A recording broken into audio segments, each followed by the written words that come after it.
folks, we're going to get started. Thank you so much for being here today. We're excited to have you with us. And let me just remind you that our faculty development initiative, our events this year, all are focused on AI and education. So this one's about AI and evolution and the evolution of learning theory with Scott and George.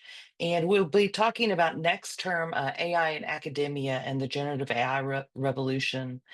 Also, this year, you can see the rest of our live events and what we'll be discussing: authentic assignments to mitigate AI use, integrating AI as a learning tool, accessibility and how AI can enable that for our students in the classroom, and the ethical use of AI in academia. And just a reminder that on the, let me see, didn't work. There it is. We are having an FDI table talk about the two presentations that we've had this term. The last one that George and Scott did with us, the one where we talked about the intersection of AI mission and the academy, as well as today's topic, the evolution of learning theory and AI and how that impacts that. We'll be having what we call a table talk on February 20th at 11 a.m. George join, excuse me, Scott and I as we answer any questions and invite brainstorming and just sharing of ideas about these two topics that we have discussed in our Spring 1 term. Also, our next live event will have Dr. Sandra Cleveland joining us. She'll be talking specifically about AI in academia and really giving us a history lesson on generative AI and the revolution that is happening in higher education because of that. And that's Thursday, March 13th at 11 a.m. We'll put a Google invite in your email for this a couple of weeks beforehand, and you can just accept that, and it'll have the Zoom link in that invite. So let me turn it over to Drs. George Saltsman as well as Scott Self. I'd like to introduce them first. Dr. Saltzman, as you may know, is our ACU Dallas Provost. He's highly engaged outside of ACU at the intersection of educational innovation and educational policy, having provided consultancy to over 70 educational institutions, international technology corporations, and ministries of education. He currently serves as an expert advisor to the United Nations Educational, Scientific, and Cultural Organization, UNESCO, on artificial intelligence for teacher development, and is the author of a MOOC on the use of artificial intelligence in education for UNESCO, which is hosted at Shanghai Open University.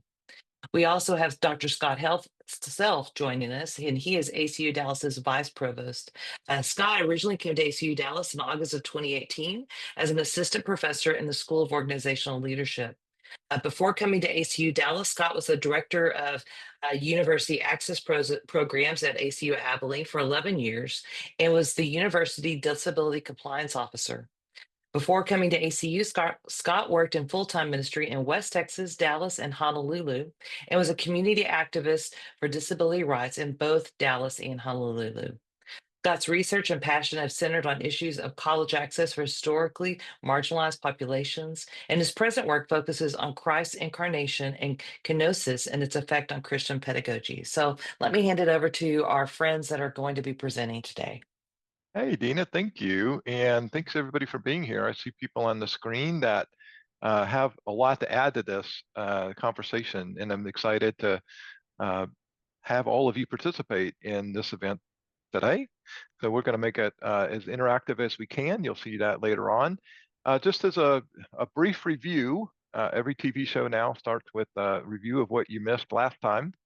If you remember last time, we had Dr. Richard Beck here. We talked about exponential growth of AI.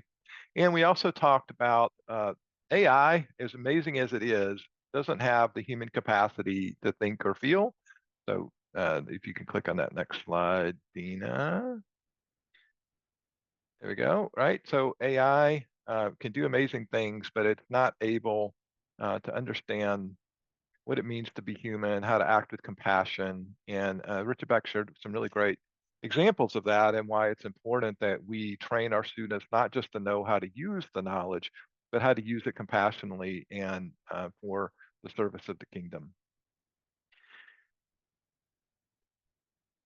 You want to pick up with how we're launching in from setting that foundation, how it connects to our mission and why it's important that we get this right, to a bit about where we are today and how we can move it forward.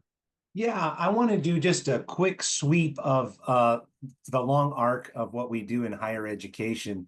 And I mean, when I talk about a quick sweep of the long arc, look at this picture of King George doing a lecture of this is what lecture actually means. The word lecture comes from the Latin. It's a past participle. The past participle lectus comes from the Latin legere, which means to read. And in the earliest form of higher education, the lecturer, in fact, in England, we still call them the reader, right? They're the people who stand up and they read what they have so that others could sit there and literally write what they heard. Because the best way, the easiest way to transfer information was to read what I have so that you could create your manuscript so that you could later on read what you have so that others could write it. We don't have printing press. We don't have ways to disseminate information other than for me to read it, for you to write it, and then for you to read it, and for someone else to write it. So that's actually one of the earliest functions of higher education is reading so that people can write. And that's what we get. That's where we get lecture. And you can see how boring it is in this image where there are a lot of people either asleep or distracted and very few who are actually doing the writing.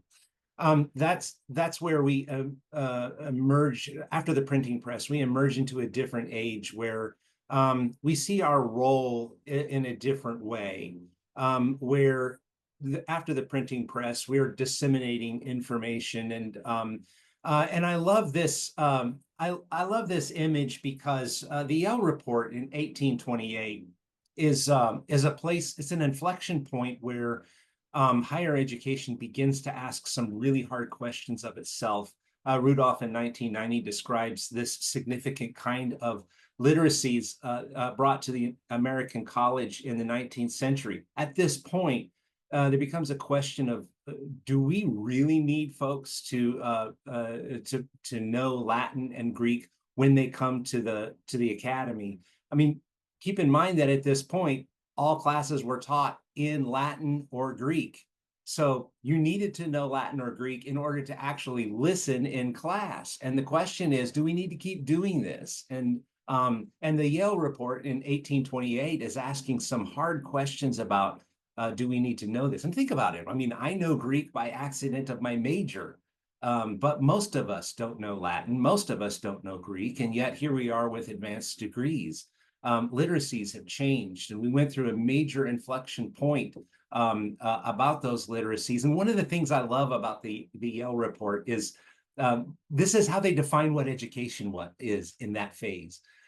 The two great points to be gained in intellectual culture are the discipline and the furniture of the mind, expanding its powers and storing it with knowledge. That's what education is filling the brain with knowledge. That's the sum total of what the Yale report believes is the function of education, is filling the brain with knowledge. Well, let's go to the next slide, because by the time you get to Google, we don't need the brain to fill the brain with knowledge anymore, do we? That's not our function anymore. I've got all the knowledge in the world in my pocket. And that's why we discovered in the late 90s and early 2000s, the Googleization of our assignments, because it turns out that with that major inflection point, we are all of a sudden engaging in our students are engaging with our assignments with the ability to find anything they needed to find. So we didn't need to fill their brains anymore. Their brains could be, they could access information very, very easily. And so we keep running into these inflection points in the past. We've been through a major one in the digital age in our own lifetime, not just our lifetime, in our careers. We've already engaged in one. And so George's exponential arc, I think, is going to come back and be an important part of our discussion. That's just the longer arc. We want to come back now to a discussion more directly around learning approaches and learning theories and how those may interact more specifically with AI. And we're going to ask a question. George, I want you to go ahead and present kind of our paradigm for this part of the discussion. Oh man, the audio didn't play. Oh, audio for you.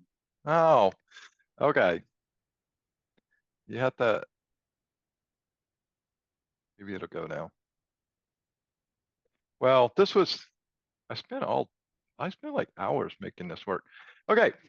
Well, that was the intro to the game show, Is It AIable? The show where contestants look at a learning theory and try to understand, will it be AIable?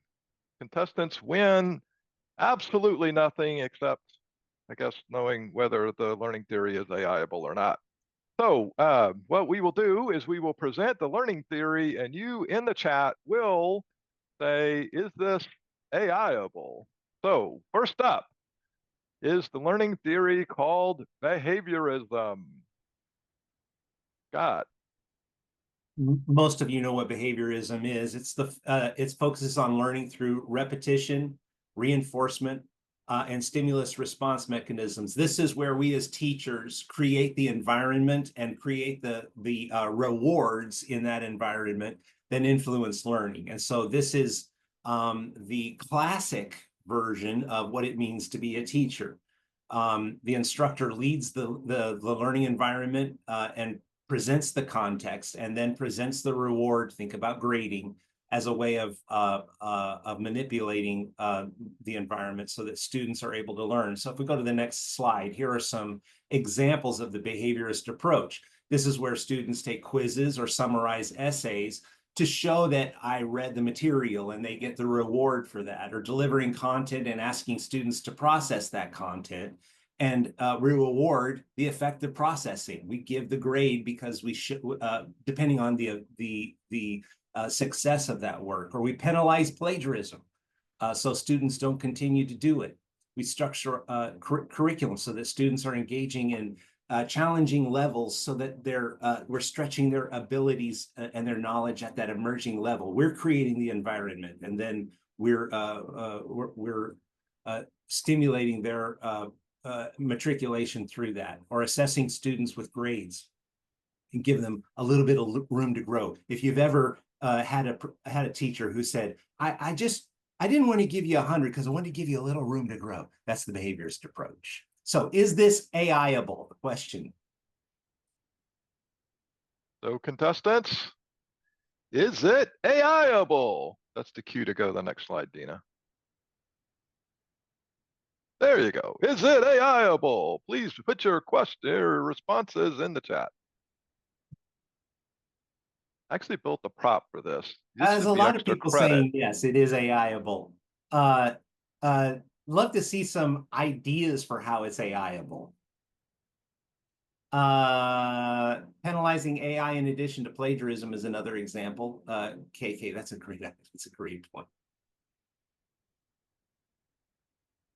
So will it survive will this learning theory survive AI?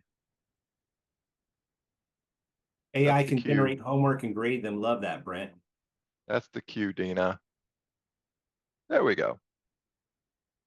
I think one of the things that we're going to argue is that in some ways, behaviorism is dead. Let's go to the next slide. AI has really disrupted behaviorism in many ways. And part of the problem is that Gen AI is capable of behaving. Students can shortcut the response reward process by using AI. And because AI is able to behave,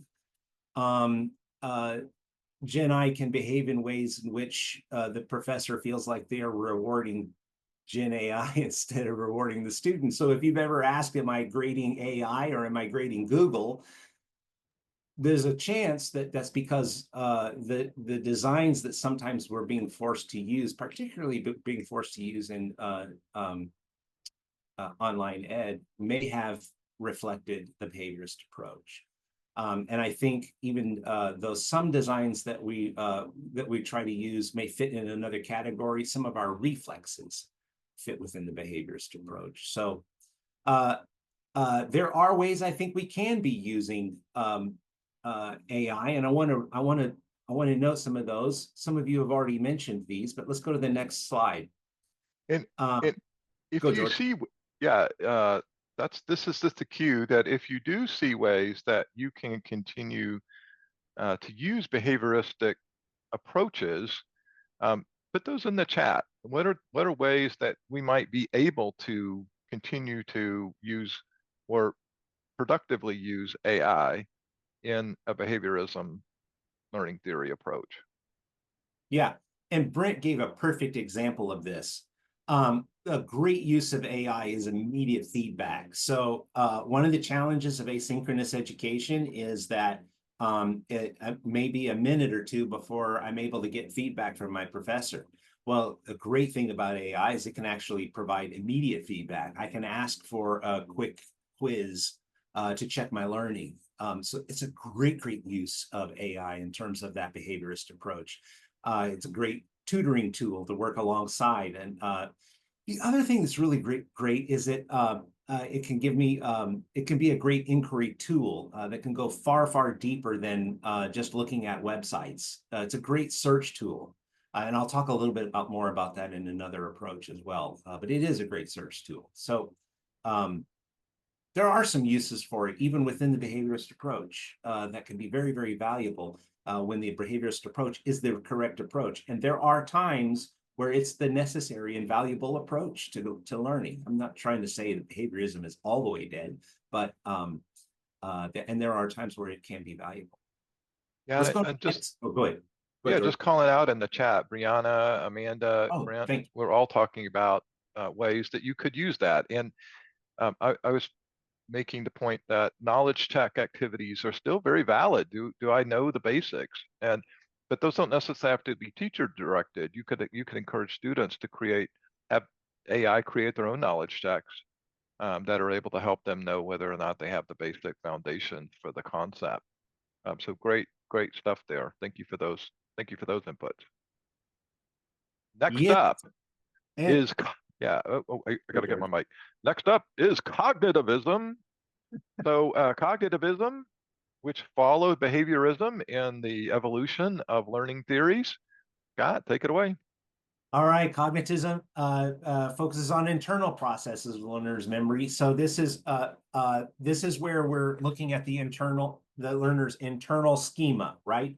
So that learning doesn't just happen by external environments, but it happens on the layer of the student's worldview, on their schemata, on the things that the student already has available, that they're not a clean slate.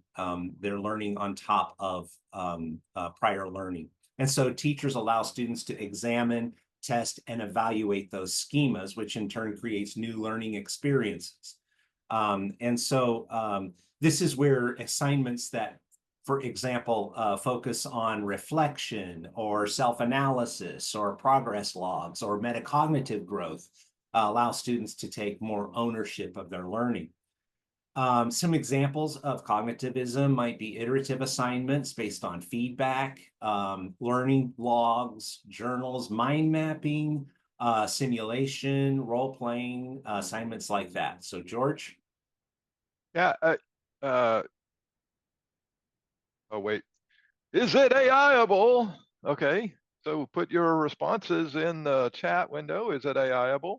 Yes, see if you can What? come up with some ways in which it's AIable if you believe that it is. Give us some theories, some suggestions of how it's AIable as if you believe that it is.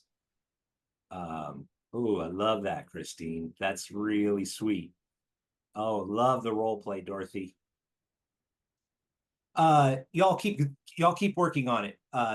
As you're doing that, let me talk about some ways that AI has been disruptive of cognitivism. Even the most AI basic tools can simulate cognitive processes, can automate information analysis.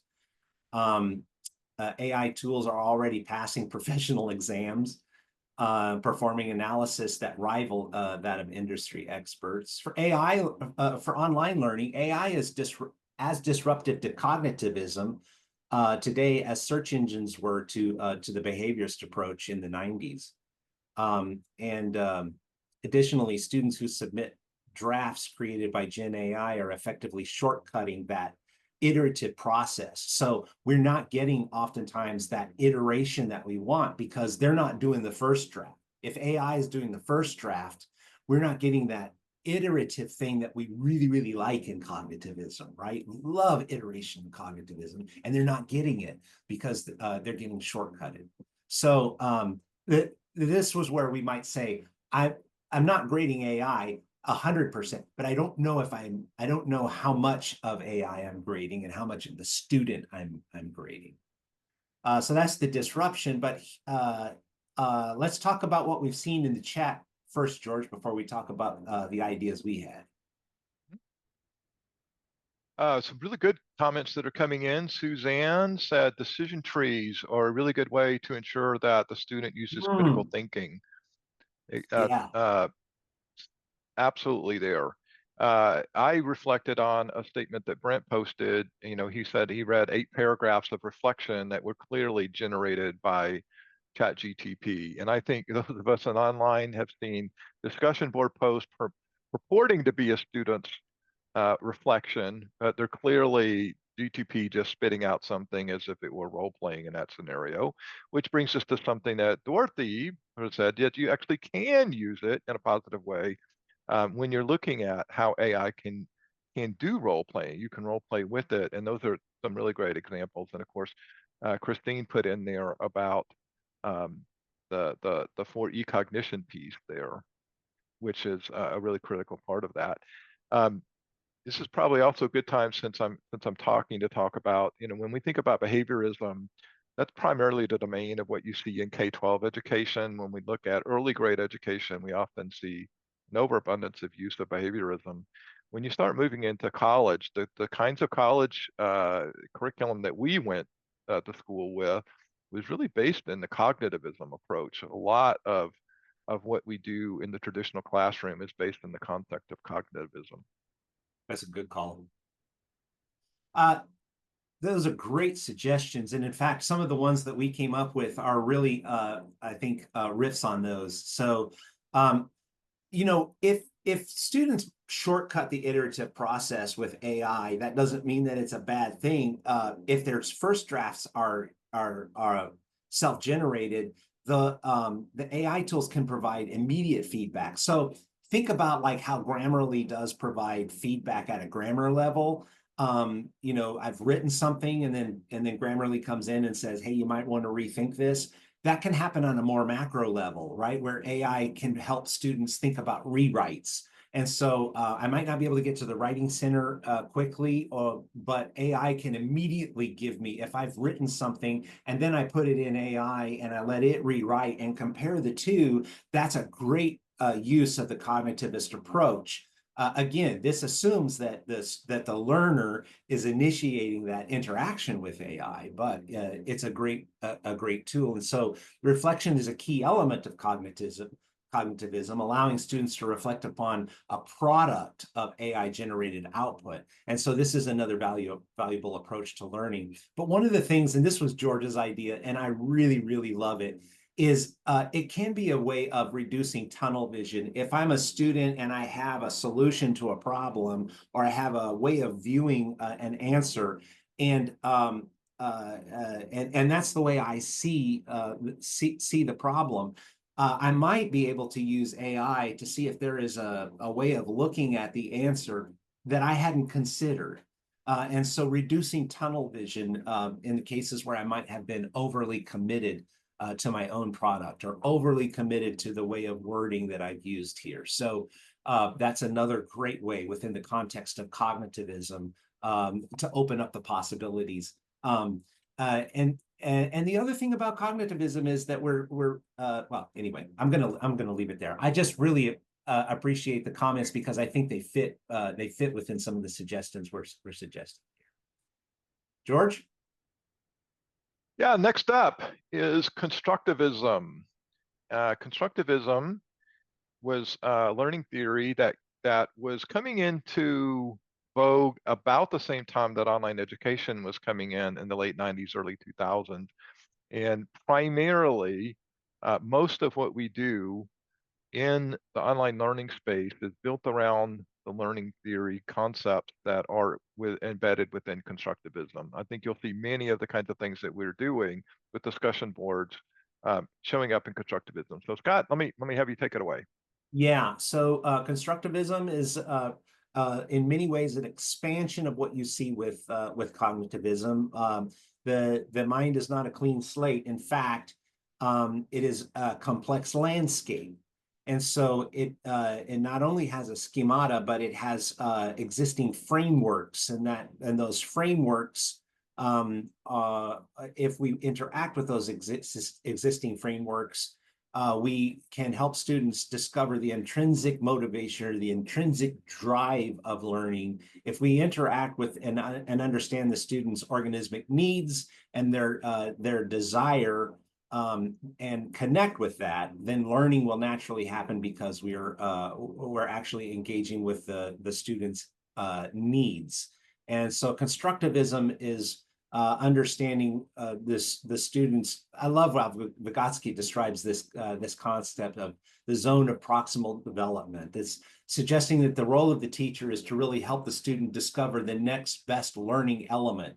And this is really about, the teacher's role is really about helping the student discover what they need to learn, and then helping them explore that together.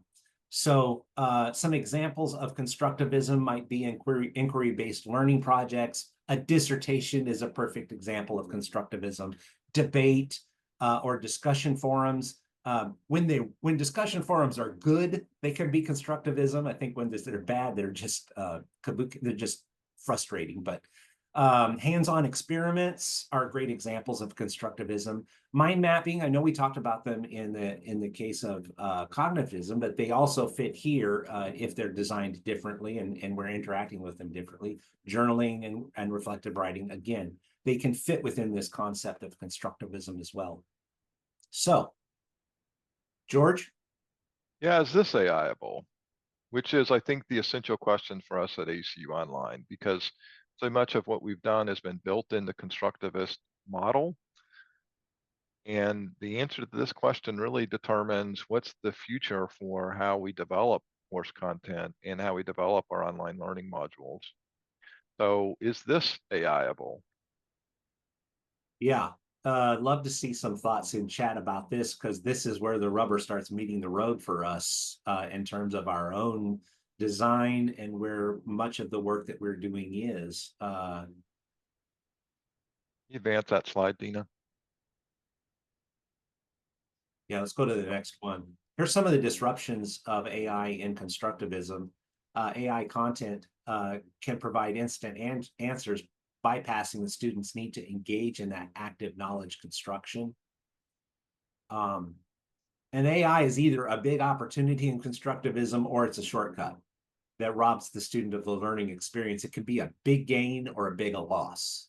And so learning in constructivism depends a lot on the development of intrinsic motivation in students. And I think most of us, as we're engaging in this, are frustrated by whether we're engaging with the student's intrinsic motivation or not, right? And that's where we're actually struggling is the student using this for good reasons, or are they using this as a shortcut? And how do you know the difference? That's the struggle. So AI may reduce the human resources required to provide just-in-time instruction, and that's really, really useful, but I can't tell if I'm grading AI or not. So potential uses, AI can facilitate and expand the foundation of past knowledge. I don't have to know stuff in order to actually get things done. I just recently wanted to draw a picture for one of my granddaughters, her nickname is Pickle, and I wanted to make a picture of a pickle. She's sick, she was homesick. I wanted a picture of a pickle homesick from school, sitting on the couch with her iPad and her stuffed animals. I can't draw anything, but I was able to make a cartoon of it for her to color. AI can bring past knowledge and a foundation of skills and things to students that we don't have, and bring past knowledge that I don't have.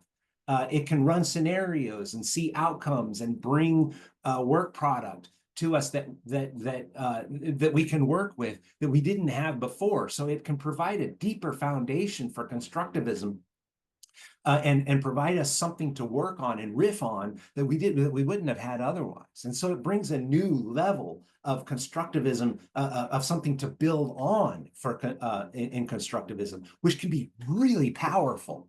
And it can bring a new level of social constructivism to the learning process. Individual students can work with virtual collaborators. I can work with AI as a virtual collaborator in social constructivism, where sometimes I'm isolated and I'm just sitting here with my computer screen. So there's several ways in which AI can be very, very useful. And George, yeah, let me just stop for a minute. There's some amazingly good conversations that are taking place in the chat. Dorothy was talking about the products uh, that the products can be produced by AI, but it doesn't replicate the process of constructivism. And so I think that's the key point. This could be a really great opportunity because it allows us to help students construct their learning in a more efficient way. But we have to keep finding ways so that they don't just shortcut that, of which then the chat came in with some very great examples of how that could be. So like Tim Parker is saying, I have my students video that because it's not easy for them to create an AI of them videoing their conversations. So that was a really good way to continue to use the learning design principles that are built within constructivism, but creating it in a way that's not exactly AI-able.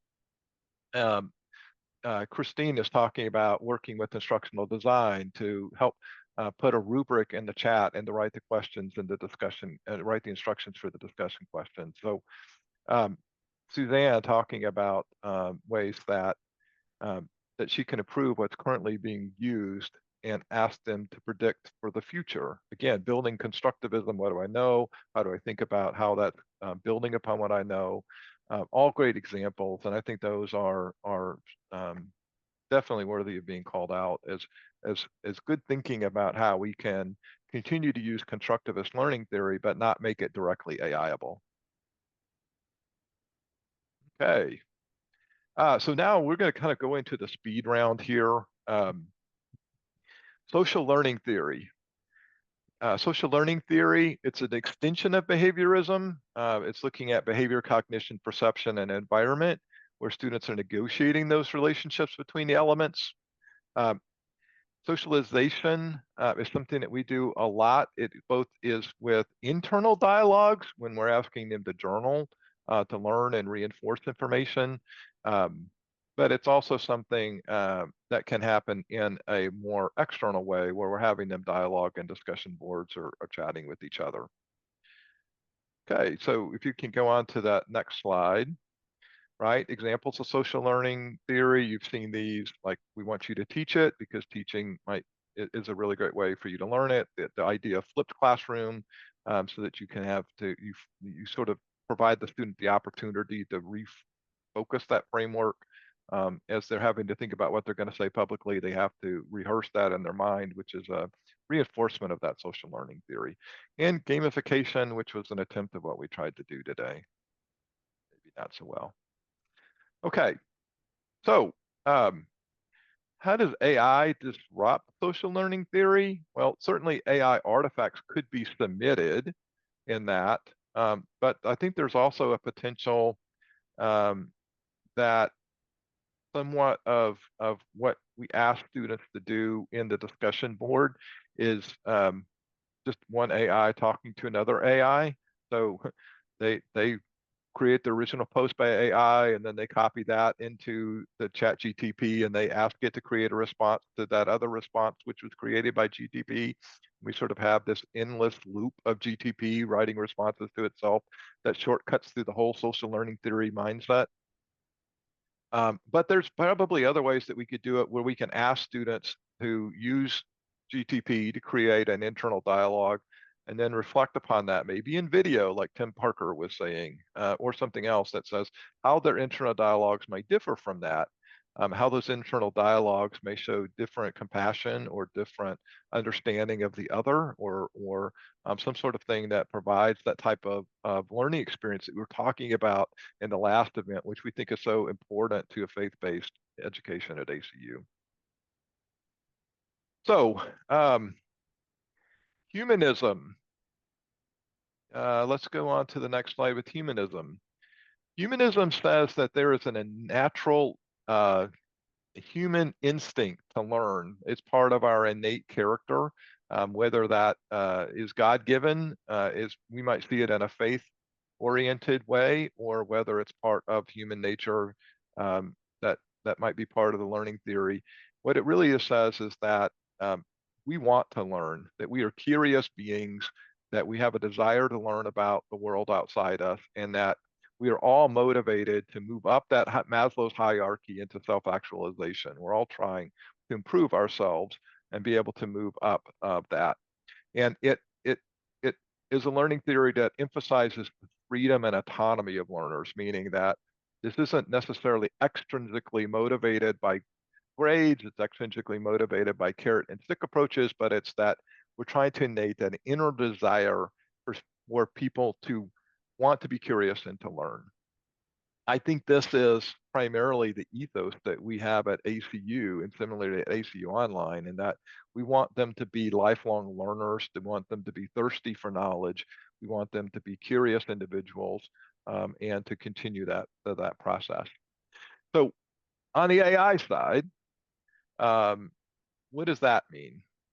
Well, I don't know that AI really impacts this, because if you're intrinsically motivated, you're not looking to shortcut your own learning experiences, because it's activated within the learner, because we're leaning on those inherent natural desires, those intrinsic motivations. I mean, certainly AI can mimic it, but it's not an authentic thing, and it doesn't help me grow as a person. So there was a little piece in there. I thought that if we use AI too much, it could actually be disruptive to helping that learner be able to enact their emotional connection to the material, because that human-to-human connection isn't missing. And I think that's maybe a lesson to ourselves, that we might want to think more closely about how we enact more human-to-human connection in our courses and in our programs. I think there's something here, and I think that it could be substantial, especially in our graduate programs. So Suzanne, yes, it's similar to that Socratic method, in the ways that we're trying to activate that innate learning instinct. Connectivism. So connectivism is closely related to some of the things that we've talked about before. It's about making connections between information sources and networks. Most of us in our professional lives make great use of connectivism. I don't know everything that I need to know about certain policies and procedures, but I know Scott knows that. So when I need that, I just call Scott and ask. There's some things that Dina knows that when I need to know, I connect with Dina, because I know that she's a knowledge base that holds that information, and I trust that knowledge base. And we have this relationship, this connection that goes between us. So it realizes that learning isn't something that is only inside an individual, but it is also the networks and the connections between those networks. So is the internet a thing? Well, does the internet have knowledge, or just these individual databases have knowledge? Well, the internet has knowledge because it's connected to all these things that have knowledge. And so that might be how we look at connectivism. A community of practice is certainly connectivism. Okay. I think connectivism as a learning theory might be at risk, simply because right now we're seeing so much of what's on the internet being posted by AI. There's not the signal to noise ratio is increasing. There's a thing in Brent Reeves' world where we talk about the dead internet theory, when the only thing that is on the internet was created by bots, and it's just bots talking to bots, and that the humans have been displaced. But beside that, on a technical note, I think that I think that connectivism is something that we've always tried to do, especially in graduate education, MBA programs especially, from their goal. It's not just about what you learn, but it's about who you get to know while you're here. And I think that's something that also has a lot of potential. So we know that we're grading a human because they're part of our network. We talk, we have that relationship. So I know that Deanna knows that because I've heard Deanna say it when we've had conversations. Next up, situated learning theory. Situated learning theory is another one that I think has great opportunity. What situated learning theory is saying that we need to put that student in real world context or communities of practice, right? That the learner begins on the periphery, but as they are brought more and more into that community, then they continue to be more and more at the center of that. So in their first year of graduate school, perhaps they're just attending. Maybe in their second year, they're presenting. So I see this taking place right now in the work that's happening over in the Ed Lead program with what they're doing with the coterie. So I don't know if Darlene or Jennifer Butcher or Dr. Williams Damon are here, but they have done a lot to create a model of situated learning theory within that Ed Lead program that they just built. I think that's an excellent example of that, which I think shows up on the next slide. Largely immune to AI because AI doesn't live in the physical world. Clinical spaces, communities of practice, these are these are the real world places and they're untouched by AI. So we know that we're grading a human because we're directly observing them. They are interacting with us. And so situated learning theory, I think, has a great place in the future of what we're doing at ACU Online. Next up is experiential learning, very closely related. It sits in the world as a separate one, but it's also looking at hands-on reflections. It's looking at the connectedness of theories and knowledge between the classroom and real-world situations. Examples of these are study abroad, study away, some of the kinds of things that we're doing now for the first time at ACU Online, where they were doing study abroad experiences in Portugal or study away experiences that'll be connected to the event that's going on with the bus tour coming up here soon. Internships, capstone projects, those are all great examples of experiential learning. It's not necessarily scalable, but it's impactful. Again, I know I'm grading a human because we're interacting. We're on the bus together. We went on study abroad to Portugal together. So we had an opportunity to interact. And I think that's amazingly powerful and probably something that we should be integrating more in from my personal perspective. So with all of that, I think that's like 10 learning theories in 30 minutes. What is it that we could take away from all of that? What are these sort of what we might think about as heuristics for AI use in pedagogical frameworks? On the technology side, this isn't our first rodeo. We've been through this before. An example of that might be the introduction of the calculator. When calculators first came on, we were scared about those.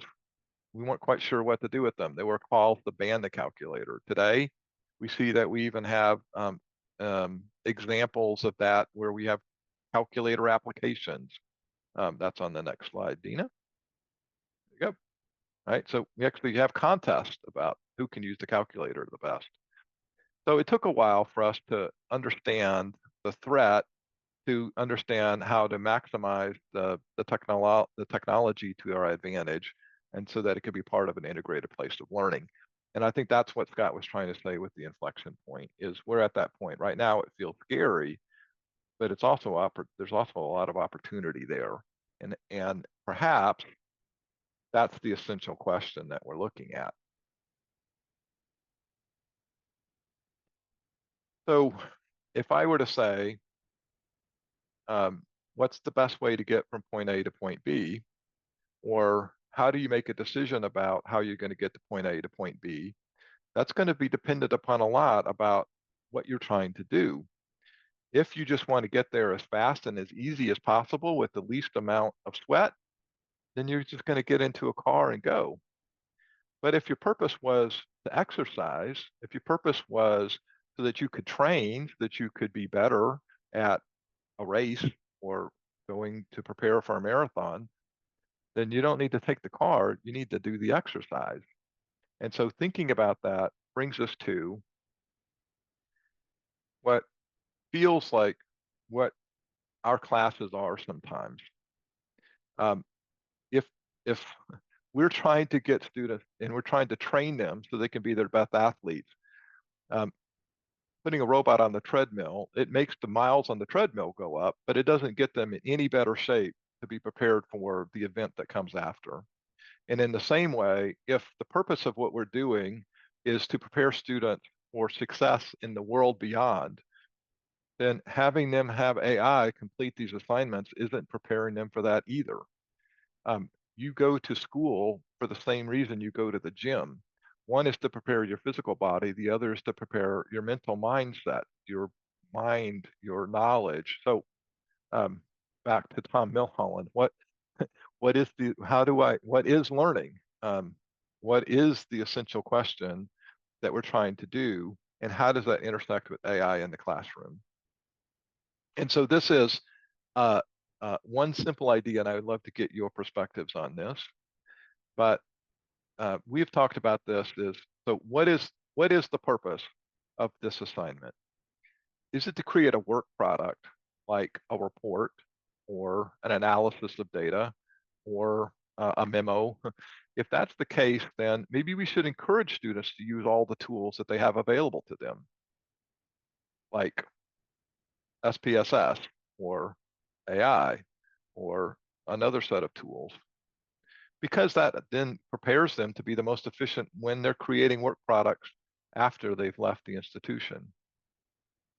If the purpose is to create mental schema, if the purpose is to create and build upon and construct mindsets that help a student make sense of the world, to understand how to view the world, to understand how to make ethical and moral choices about what's being presented to them, if that's if the product of what we're trying to do is an exercise because it's required for them to be able to do their work in the future, then that's probably something where we don't want them to shortcut that. We're just putting AI on the treadmill. It's not gonna prepare them for that. So when we think about calculators, that we had to think about what's the purpose of calculators to complete an assignment. Well, we can actually do a lot with calculators to help us work with more real world data, to work on things that can't be solved by hand. But in some cases, you got to know that 2 plus 2 equals 4, and you have to understand how multiplication works. And in those situations, we don't want a student to use the calculator because it's shortcutting the process of building those mental models. And so how does that play out into what we're doing? Are there things in your classes that are primarily because we need them to know how to create work products? Or are there things that are primarily about helping them understand and build mental models that are primarily about building their learning?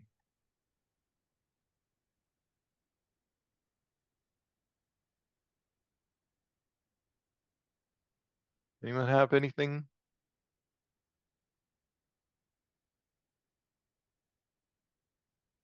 I noticed that we were getting really good chat responses when Scott's talking and none when I'm talking. I don't know what that means.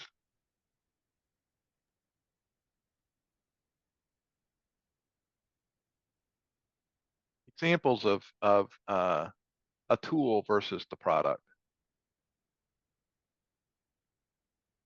Tom, you wanna expand on that a little bit, either in chat or by coming off mute? Oh, I see. It's because Scott paid his OpenAI bill and we were just, yes. Yes. Go, Tom.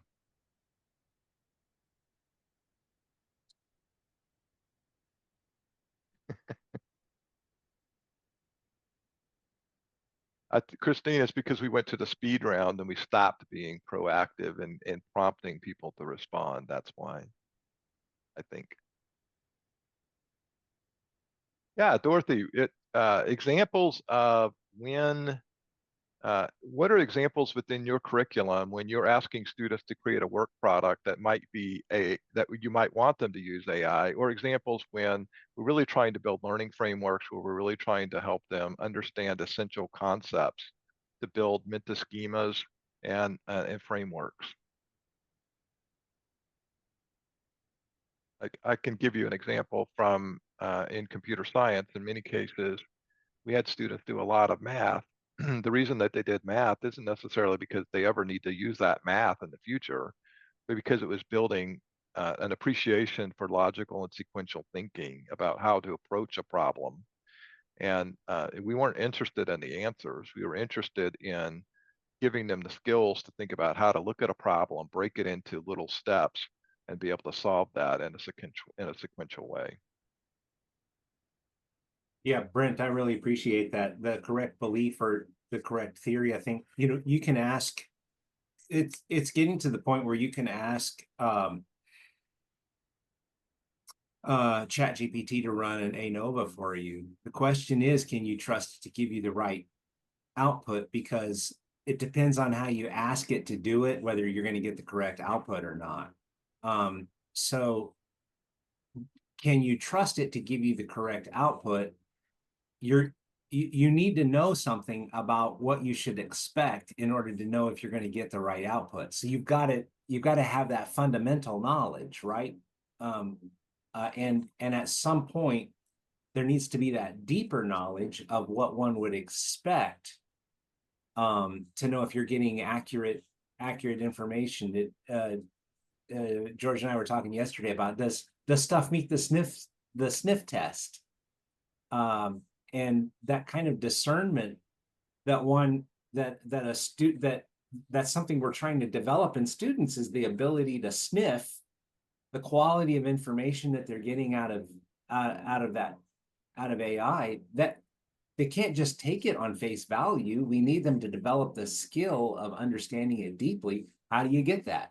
How do you develop that? So perhaps the most important thing that we do is help that student awaken their internal desire to know and to be motivated to do the hard work of learning, so that they're not taking the shortcuts, that they're not trying to bypass the assignments, because the assignments in themselves weren't the product. The assignments in themselves were the exercises to help them be prepared for the future. And um, that's what humanism and situated learning theory and connectivism and some of those other more modern learning theories are trying to say, is that these types of approaches are maybe the most important thing, because it's not about the knowing, it's about the capacity for them to be self-activated. Brent, see That your hand up. your opening sentences there reminded me. I had a TA once when he was a senior, and my experience with him was lazy son of a gun for the first 3 years of his life. And I'd had him in a software engineering one and then software engineering two. And in SE one, he was just a bump on a log. Like 8 weeks into the semester, all of a sudden his life changed. So this is a semester or two later, and he didn't talk much. And so I asked him, so what happened? And here's his entire speech. He goes, well, I thought, what am I doing? Mm-hmm. That Mm-hmm. that was his come to Jesus. That was his whole speech. But it's what you said. Can we light the fire? Can we like turn you Mm-hmm. on? Can like and so the problem is there's nothing we can do to make that happen. And I think that's sad and frustrating and irritating. And as a student, I was the worst. I wanted to game the teacher. I was the laziest son of the gun. I didn't even respect teachers. I thought they were a waste of my time. How are you going to face an idiot like that? I'm just glad I didn't get punched in the face more by teachers, right? They just kind of tolerated me until I decided, oh, life is interesting. I should learn things. Uh, It's sorry, it seems impossible to me. Yeah. Are we the judge or a coach? And if I'm training for the Olympics, if my goal is to be an Olympic athlete, it I want that coach to do the very best they can to prepare me for that, to make sure that I'm doing the exercises. Um, and at some point, it's not necessarily whether or not you get an A or a B, it's whether or not you get the knowledge that you need, that that you need, that you're going to be successful. And we've got to do a really good job of making sure that students see why that's important and to light that fire. And I think that can only happen through the human interconnection. And so things like Coterie are really doing a lot of work to try to ignite that human connection. And so I look to Jennifer and Darlene and Twyla and the work that they're doing, and think that might be the future of what online education looks like in an AI world. Well, thank you, George and Scott, for your great presentation. And those of you who were able to participate in the chat, what a rich chat and discussion. We're going to have more discussions this year focused on AI here with our FDI. Reminder, just we'll have that table talk that's coming up on the 20th that we'd love for you to join, where we're going to talk about these two presentations that George and Scott shared with us and how we might and brainstorm ways that we might approach education via these learning theories and using AI appropriately. And just a reminder, our next live event is with Dr. Sandra Cleveland, AI and Academia, the Generative AI Revolution. And I hope many of you took screenshots of George acting like our game show host, because we would love to have those copies. Y'all have a great day and appreciate your help. And thank you to George and Scott again. Have a good one.